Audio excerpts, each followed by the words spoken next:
కూర్చోండి.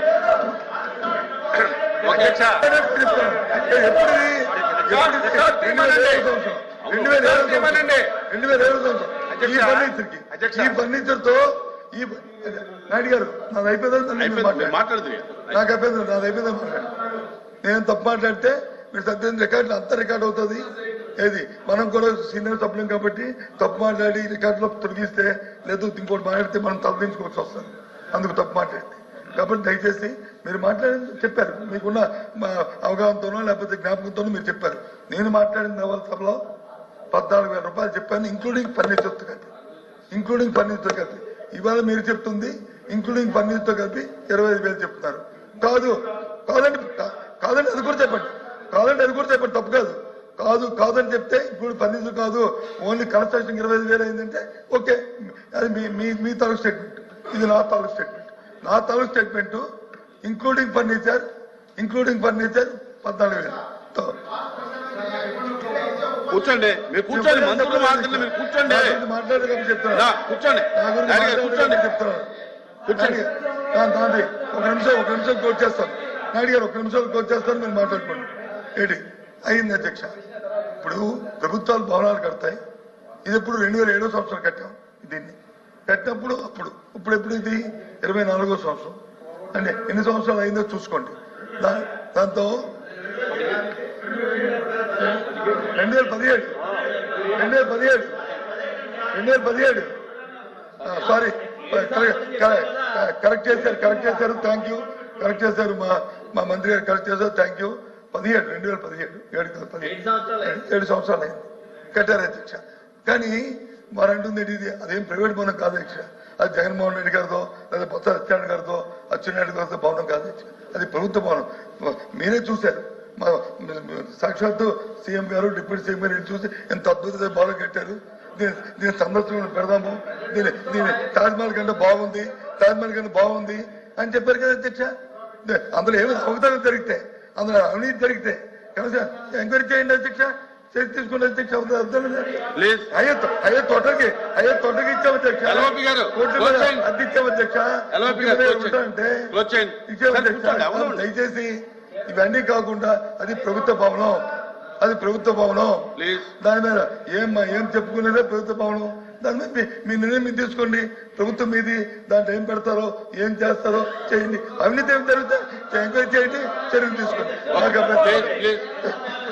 మంత్రి గారు, క్వశ్చన్ ఎందుకు వచ్చిందంటే ఇది బేసిక్ గా వాళ్ళు దేనికోసం అయితే చేస్తామనేటువంటిది ఉటంకించారో దానికి భిన్నంగా ఇందులో సిఆర్జెడ్ అనుమతి పొందినటువంటి 9.88 ఎకరాల కంటే ఎక్కువ భూమిని అక్రమంగా ధ్వంసం చేయటం జరిగిందనేది ఫైండింగ్స్ వచ్చినాయండి వాళ్ళు వేసిన సబ్ కమిటీలో.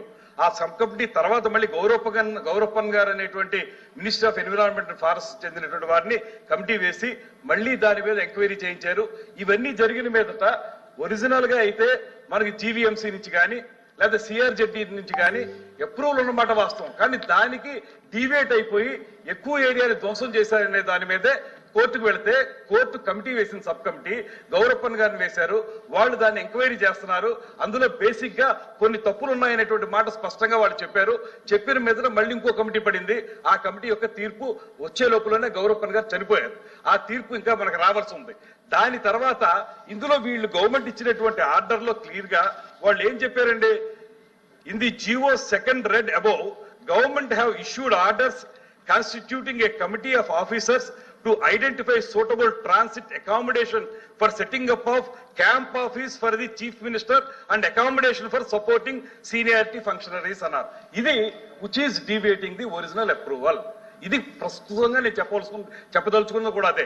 ఏంటంటే ఒరిజినల్ గా చెప్పింది ఏంటి, 58 గదులతోటి ఉన్నటువంటి హరిత రిసార్ట్స్ ఒకప్పుడు చాలా మంచి ఆదాయం ఇచ్చేదాన్ని, అది కూలగొడుతున్నాం అన్నప్పుడు వారు చెప్పింది ఏంటంటే గవర్నమెంట్ మేము ఎందుకు కూలగొడుతున్నాం అంటే దీని స్థానే ఇంకెంతకంటే మంచి రిసార్ట్స్ కడతాం, కట్టి ప్రజలకు అందుబాటులోకి తీసుకొస్తామని చెప్పి కట్టి అప్రూవల్ తెచ్చుకుని ఆ తర్వాత వాళ్ళు చేసింది ఏంటి, దాన్ని మళ్ళీ చీఫ్ మినిస్టర్ గారి క్యాంప్ ఆఫీస్ గాను లేకపోతే మంత్రులకు ట్రాన్సిట్ ఆఫీస్ గాను అలా మారుస్తున్నాం అనేటువంటిది జీవో ఇచ్చిన మీదట దీని మీద రిట్ పిటిషన్ పడింది.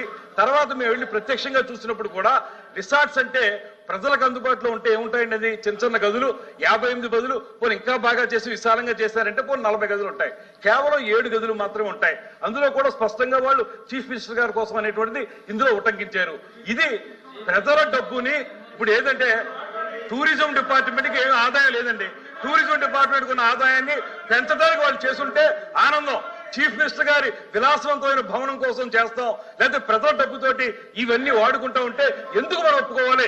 నేనే కాదు, ఏ పౌరుడు ఒప్పుకోకూడదు. ఈ రాష్ట్రంలో ఏ పౌరుడు ఒప్పుకోడు. ఎందుకు ఒప్పుకుంటారు? ప్రజల డబ్బుతోటి వాళ్ళు ఆ రకంగా చేసుకుంటా ఉంటే అక్కడ డీవియేషన్ వచ్చింది. కావలిస్తే దీనికి సంబంధించినటువంటి నేను రండి మీకు చూపిస్తా ఉన్నది కూడా ఏంటంటే, మీకు ఇవన్నీ చూపిస్తాను, మీరు కూడా ప్రత్యక్షంగా రండి, ఒకసారి మిమ్మల్ని అందరినీ కూడా తీసుకెళ్తాం, అక్కడ చూపిస్తాం. జరిగినటువంటి అన్యాయం కానీ, జరిగినటువంటి దుర్వినియోగం కానీ, డబ్బు ఏ రకంగా వాళ్ళు నొక్కేశారో అది చూపించడానికి మిమ్మల్ని తీసుకెళ్తా ఉన్నాం కానీ రండి తీర్చుకుందాం అని చెప్పడానికి నేను కుస్తీ పట్టడం లేదు. దయచేసి అర్థం చేసుకోండి. Question number 13532 minister for roads and buildings. ధన్యవాదాలు అధ్యక్ష. ఏ ప్రశ్నకు సమాధానం? ఆన్ గోయింగ్ 104 ప్రాజెక్టులు ఉన్నాయి. ఆంధ్రప్రదేశ్ రాష్ట్రానికి 2014 నుంచి నేటి వరకు 3495.32 కిలోమీటర్లు. ప్రశ్న ఏంటి అధ్యక్ష? అనుమతులు ఉన్నాయా లేదండి? అనుమతులు ఉన్నాయని మంత్రి గారి కమిటీకి చెప్పారు. చెప్పి మళ్ళీ ఆయన మాటల్లో అంటారు ప్రజల తాలూకు ఆమోదం లేకుండా ఎవరైనా బిల్డింగ్ ప్రభుత్వ బడికి భవనాలు కట్టినా, ప్రైవేట్ భవనాలు కట్టినా ప్రజల ఆమోదం ఉంటుందా? ప్రజలతో పక్కింటో ఆ ప్రజలు అడుగుతారు అధ్యక్ష. మున్సిపల్ అడ్మినిస్ట్రేషన్ గవర్నమెంట్ దానికి కావాల్సిన పరిపాలన శాఖ దానికి కావాల్సిన పర్మిషన్ ఇస్తాయి, అది కడతారు అధ్యక్ష. దాంతో పాటు అది ప్రభుత్వ భవనం. ఇప్పుడు జీవో చూపెట్టారు. ఆ జీవోని ఎవరు కాదన్నారు? మేమేమి డిఫర్ అవ్వట్లేదే.